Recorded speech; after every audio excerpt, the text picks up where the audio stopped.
नमस्कार प्रेक्षकांनो, लग्नानंतर होईलच प्रेम मालिकेचा जबरदस्त प्रोमो आला आहे. तर आजच्या प्रोमोमध्ये बघायला मिळते की पार्थ आणि रम्याचा होणारा नवरा विजय यांच्यामध्ये वाद होतो.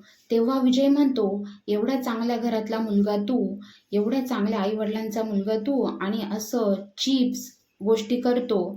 हे ऐकून पार्थला राग येतो आणि तो रागात विजयची कॉलर पकडतो आणि म्हणतो, आईवडिलांवर जायचं नाही. तेव्हा विजय म्हणतो, तू पण रम्याच्या नावाने काही पण खपवायचं नाही. त्यावर पार्थ त्याला उत्तर देतो, तुझ्या बायकोला घरी घेऊन जा आणि काय लाड करायचे ते कर. तेव्हा विजय म्हणतो, नेणारच आहे, पण तोपर्यंत असं तिला टॉर्चर केलं तर जगणं हराम करेल. पार्थ यावर खूप चिडतो आणि तो विजयला मारायला लागतो. तेव्हा घरचे येऊन दोघांना सावरतात.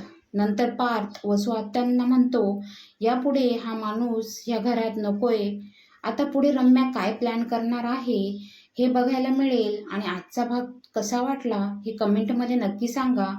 आणि असेच लेटेस्ट प्रोमो बघण्यासाठी चॅनलला सबस्क्राईब करा.